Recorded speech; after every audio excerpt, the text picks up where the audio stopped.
Kue tradisional adalah jenis makanan yang tak lekang oleh zaman.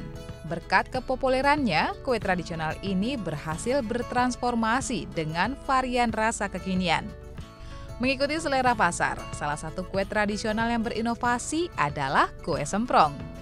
Semprong yang biasanya dibuat tanpa isi dikreasikan dengan 12 macam varian rasa, seperti coklat, keju, durian, wijen, Nutella, dan rasa lainnya. Selain berinovasi dengan rasa, usaha yang dirintis oleh Victor Tawarik bersama istrinya sejak tahun 2012 ini juga menggunakan resep adonan semprong Bangka Belitung agar berbeda dengan adonan semprong konvensional. Keunikan rasa kue semprong milik Victor membuatnya kebanjiran pemesan. Kue semprong kekinian milik Victor dijual dengan harga bervariasi, mulai dari Rp30.000 hingga Rp62.000. Dengan usaha semprong ini, Victor juga berharap agar kuliner asli Indonesia ini tetap lestari dan tidak hilang digerus zaman.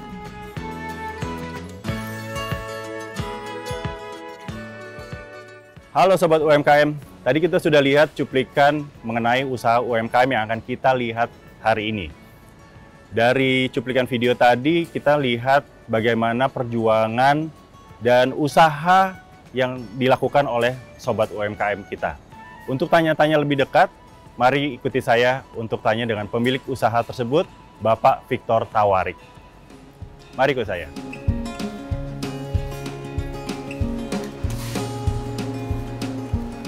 Maaf Kak, mau masuk ke dalam ya Kak? Iya, betul. Nah, biasanya harus pakai atribut dan... Oh, oke.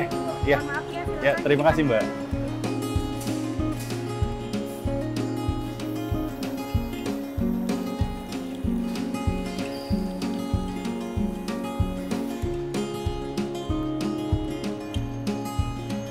Silakan Kak.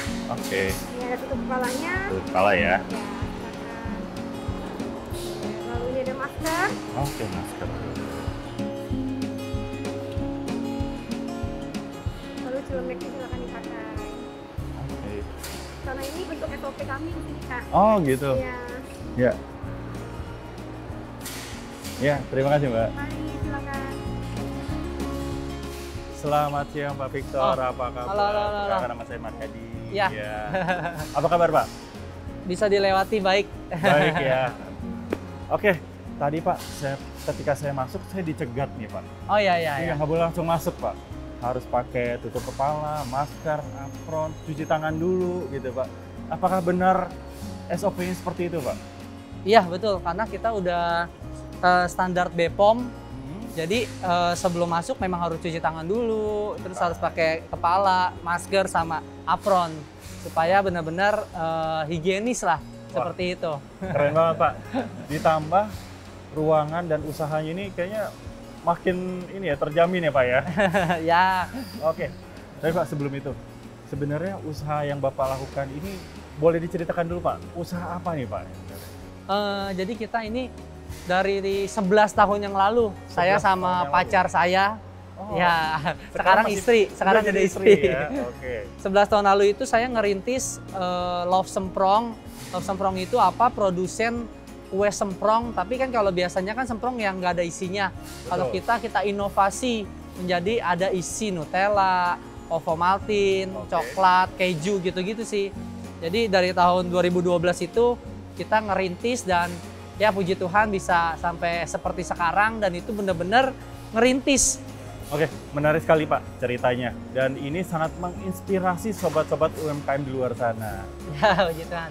Yuk, biar lebih menarik lagi, saya akan kasih lihat proses pembuatannya dari mulai ngadon sampai ke produksi itu kayak gimana. Bisa kita lihat ke sana. Menarik Pak. Oke, sip. saya ikutin Bapak. Ya. Yuk, silakan Pak Wahyudi. Iya Pak. Ya, jadi ini tuh ruangan adon kita. Buat Tapi adonan sebenarnya, ya? iya adon. Sebenarnya ada sebelum di sini ke bahan baku dulu. Di sebelah sana ya? Iya, jadi supplier akan ngirim bahan baku, di situ selai, terigu, lalu tim ngadon akan ngambil ke sana, baru akan diproses di tempat ngadon ini, seperti itu. Dan semua peralatan kita stainless steel karena itu sesuai standar dari BPOM. Kalau enggak izinnya nggak keluar. Seperti boleh itu ya. sih. Emang harus seperti itu Pak ya? Harus Iya, ada memang seperti itu. standarnya. Standarnya harus SOP-nya stainless. itu, ya. Semuanya juga harus pakai penutup kepala, pakai sarung tangan gitu. ya. Standarnya. Lalu dari sini setelah di add-on itu kemana lagi? Setelah di add-on ketika selesai langsung ditaruh di sini. Oke, ini ya baskom Ya, di ini sini ya. ya. Langsung nanti anak produksi akan ngambil ke sini. Kalau kita akan lihat lagi ke sana. Oke. Iya, jadi setelah kita ke ruang add-on, Ya. ini tempat produksinya nih. Anak-anak Produksinya, produksi ya produksi di sini. Kalau lagi hari biasa nggak semua mesin jalan. Seperti itu. Tapi kalau hari raya kemarin ke Lebaran semua mesin nih jalan. Oke. Kalau nggak hari raya nggak. Seperti itu. Luasnya sekitar 600 meter 600 meter untuk ruangan. untuk ruang produksi khusus. Oke, nextnya kita kemana lagi nih Pak? Ya, selanjutnya kita ke gudang semprong. Jadi setelah anak-anak produksi, anak-anak nyetor ke gudang semprong. Gudang semprong. Seperti itu. Boleh kita Ntar lihat, kita Pak, ya? main ke sana. Oke. Ya. Oke. Ya, Pak Mariadi. Jadi setelah dari produksi, Iya. lalu anak-anak nyetor nih di sini. Di sini Nyetor, masuk ke ruang.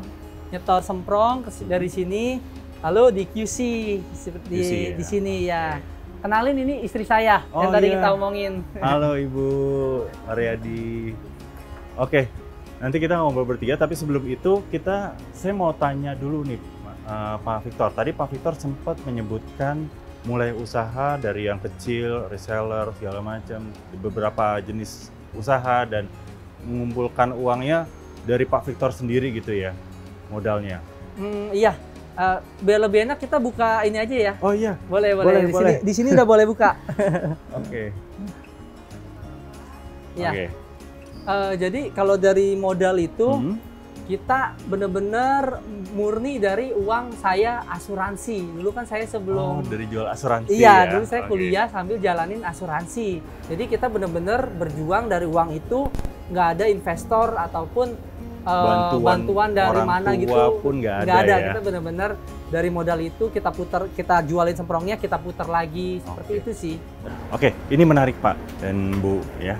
Tapi kayaknya kita akan ngomongin yang lebih detail lagi nanti nih di segmen berikutnya. Boleh. So, Sobat UMKM, kita akan bahas yang lebih detail lagi di segmen berikutnya setelah informasi berikut ini.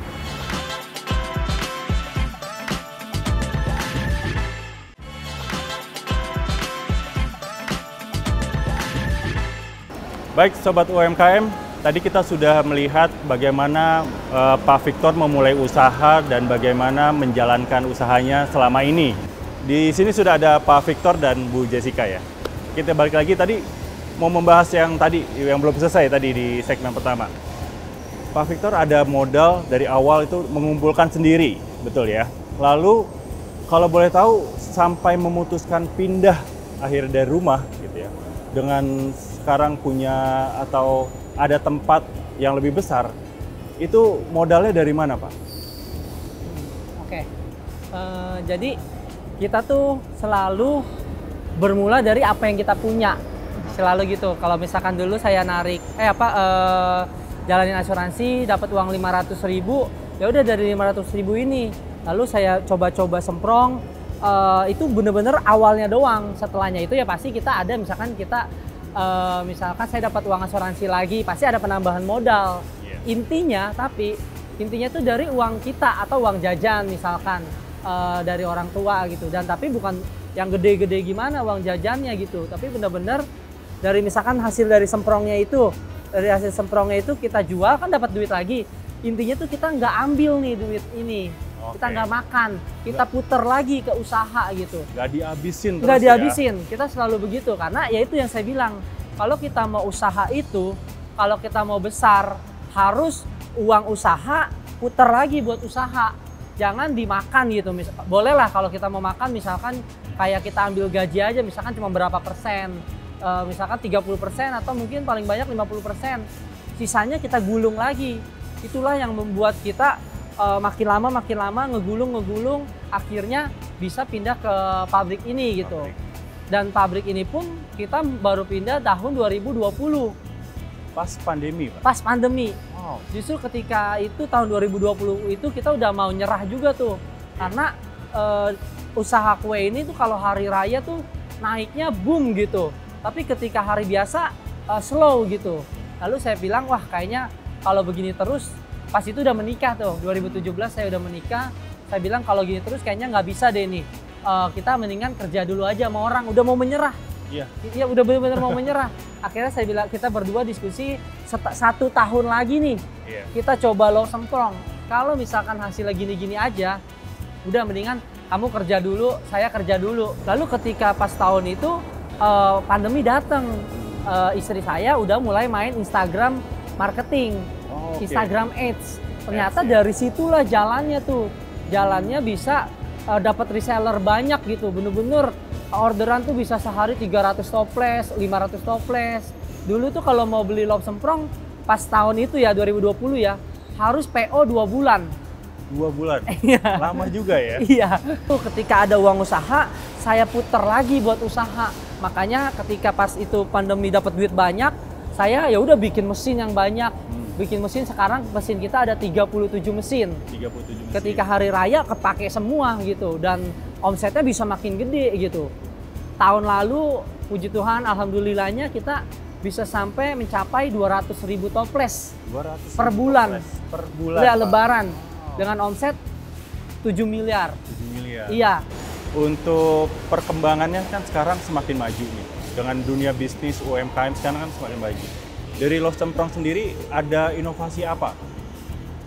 Ya, jadi kedepannya itu kita sadar bahwa sebuah perusahaan itu nggak bisa hanya bergantung sama satu produk. Kita Semprong ini emang market leader, kita pertama di Indonesia, ada Semprong isi, ini itu gitu.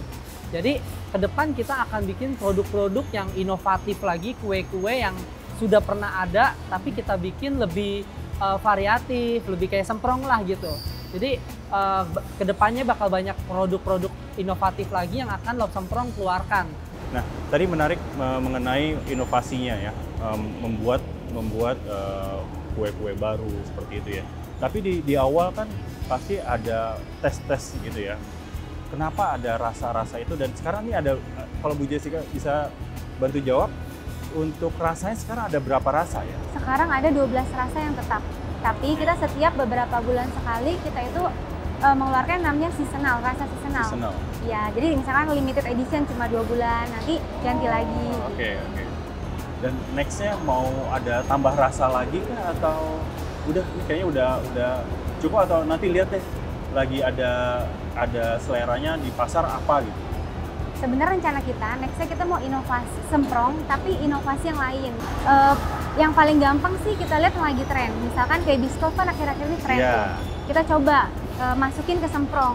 Masuk nggak rasanya? Kalau masuk, kita launching. Tapi kalau misalkan udah semua nih yang tren udah dicoba gitu ya. Ya udah kita coba mixing rasa apa lagi ya yang enak biar orang tuh nggak bosen mau cobain lagi.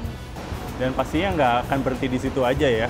Karena ya kita harus ngikutin perkembangan zaman untuk mempertahankan bisnis ini gitu ya. Oke, kalau Pak Victor sendiri Pak, dari Pak Victor sendiri, pendapat mengenai UMKM saat ini secara general itu seperti apa Pak? Perkembangan UMKM di Indonesia Pak? Entah itu di dunia kuliner atau secara umum Pak? Karena kan sekarang inovasi banyak banget nih.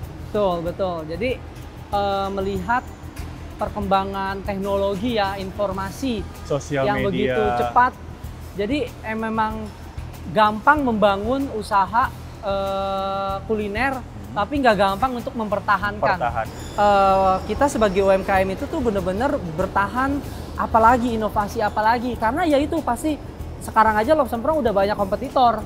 Dan kalau boleh saya mundur sedikit gitu ya, karena saya penasaran nih, kenapa sih tiba-tiba kepikiran, kita jualan Semprong yuk.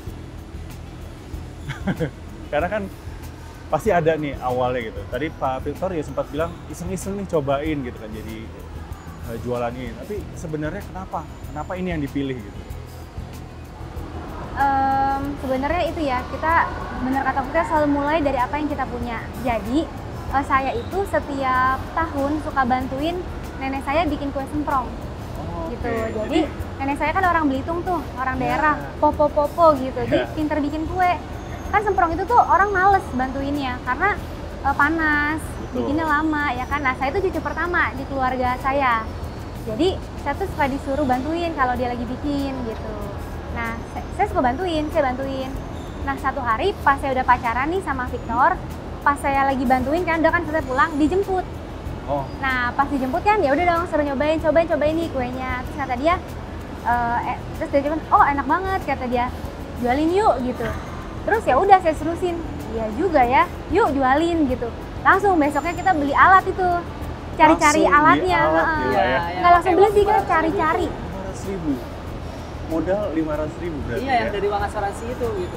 Oke. Berarti memang otak jualan Pak Victor langsung jalan nih ya. Enak. Emang demen jualan langsung saya. Jualan ya. Oke.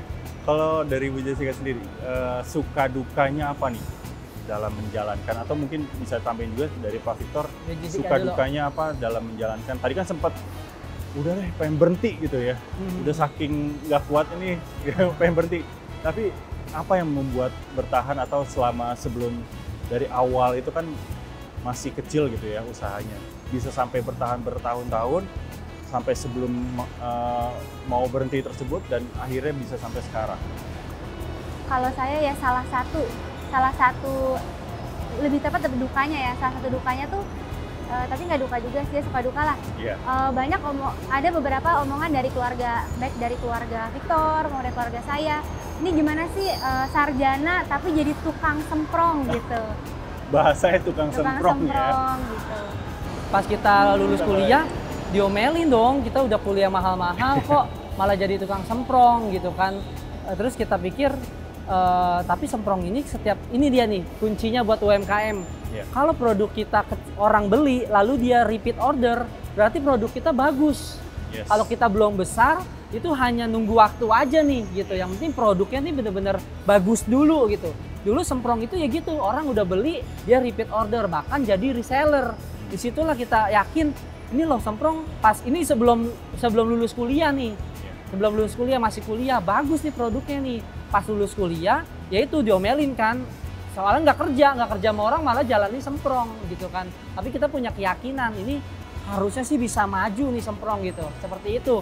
Lalu ya udah kalau misalkan diomelin, ya aja kalau sama orang tua kan ya kita nggak boleh ngelawan juga kan. Oke, ini menarik banget dan makin seru ya pembicaraan kita ya. Tapi kita tahan dulu karena masih ada satu segmen terakhir. Dan Sobat UMKM, tadi kita sudah lihat bagaimana suka dukanya dan bagaimana cara mengatasi semua suka duka itu ya. Dan apakah Pak Sobat UMKM dari cerita Pak Victor dan Bu Jessica tadi tertarik untuk jadi seorang wirausahawan?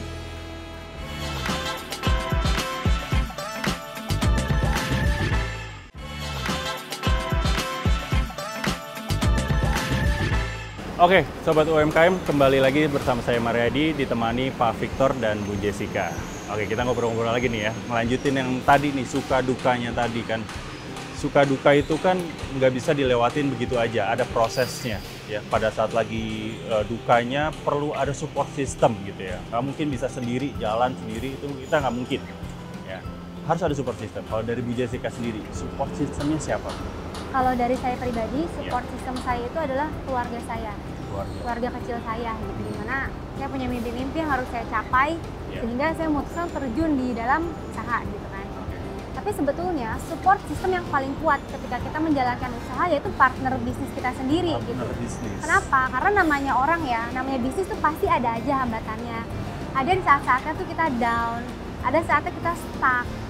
Nah saat kita stuck itu partner bisnis kita itu yang menguatkan gitu. Gantian aja, misalkan kalau saya lagi gini ya gitu, ntar Victor menguatkan. Kalau Victor lagi ini gini ya, ntar saya menguatkan gitu. Jadi support system yang terkuat itu partner bisnis kita sendiri. Kalau dari Pak Victor sendiri?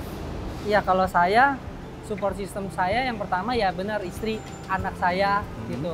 Dulu ketika mama saya masih ada juga, mama saya tuh. Itu rencana ke depan mau seperti apa Pak? Usaha ini mau dikembangkan seperti apa lagi? Mungkin Bu Jessica bisa bantu?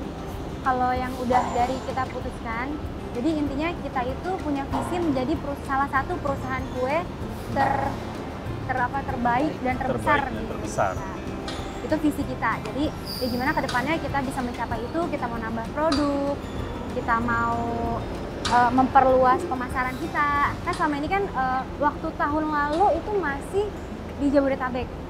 2 tahun lalu deh, tahun lalu kita merambah ke Jawa sampai tahun ini. Sampai Jawa ya? Iya, jadi gimana kita tuh bisa merambah luar pulau gitu. Jadi secara produk dan secara perluasan pemasaran. Pemasarannya, juga marketnya distribusinya. semakin diperbesar ya. Dan itu juga ada challenge juga ya, gimana mengirim kue tersebut sampai kalau misalkan lebih jauh kan lebih challenging ya. Betul. Mempertahankan kualitas itu. Karena semprong kita ini tuh sangat rentan banget. Iya. Tapi sebenarnya dia rentan karena semprong kita tuh renyahnya tuh renyah banget. Oke, sekarang pertanyaan terakhir nih. Harapannya untuk Love Semprong sendiri apa nih, Bu Jessica? Kalau saya harapannya Love Semprong bisa lebih maju lagi. Love Semprong bisa berkarya di industri F&B Indonesia. Dan Love Semprong itu bisa menjadi saluran berkat bagi reseller-reseller Love Semprong dan juga karyawan-karyawan Love Semprong. Yang harapan tadi yang perlu diingat adalah selain inovasi selalu berkembang, tapi ada manajemen keuangan juga ya, penting di situ ya. Itu nomor 1 bahkan. Iya, kalau harus. udah lumayan gitu ya, itu nomor 1. Kalau Iya. nggak bakal bisa gede usahanya. Iya, karena habis untuk diri sendiri ya. Terima kasih Pak Victor dan Bu Jessica atas waktunya, menarik sekali. Pengen dilanjutin tapi waktunya terbatas sekali ya. Oke, Sobat UMKM semoga dapat menginspirasi dan juga memotivasi masyarakat Indonesia untuk menjadi wirausahawan ya. Pembicaraan kita hari ini. Oke, terima kasih. Tips persiapan untuk memulai usaha. Yang pertama, tentukan produk. Sebelum memulai usaha, tentukan dulu produk atau jasa apa yang ingin dijual. Bisa menentukan ini dengan melakukan riset terlebih dahulu. Agar produk yang dijual berbeda dengan merek yang lain, selain itu juga bisa memilih untuk menjual sesuatu yang memang disukai atau Sobat UMKM memiliki passion di dalamnya. Yang kedua, susun rencana dan visi misi. Persiapan rencana yang matang serta visi dan misi yang jelas, ketiga hal ini merupakan kunci sukses sebuah usaha. Dengan menentukan rencana serta visi misi, Sobat UMKM mempunyai gambaran serta tujuan yang ingin dicapai di masa depan. Yang ketiga, siapkan juga modal. Banyak sekali yang takut memulai usaha karena memikirkan modal yang dianggap besar. Padahal tidak semua usaha membutuhkan modal yang besar. Jika memiliki kesulitan dalam menyiapkan modal, bisa memulai dari usaha kecil-kecilan di rumah atau memanfaatkan media sosial yang gratis untuk melancarkan promosi. Lalu yang keempat, fokus pada satu bisnis terlebih dahulu. Memiliki banyak usaha memang mampu memberikan keuntungan yang berlipat. Namun di sisi lain bisa merusak fokus yang justru berakibat pada kerugian. Jangan terburu-buru ingin menambah keuntungan dengan memulai usaha kedua. Dan yang kelima, kelola keuangan dengan baik. Meskipun Sobat UMKM memulai usaha baru dengan modal, bahan baku, dan produksi yang masih sedikit, tetap juga sudah harus mengelola keuangan dengan baik. Latih diri untuk mencatat segala transaksi yang dilakukan, baik sebelum maupun setelah penjualan. Selain mencatat, ingat juga di awal memulai bisnis, pisahkan rekening pribadi dan rekening usaha.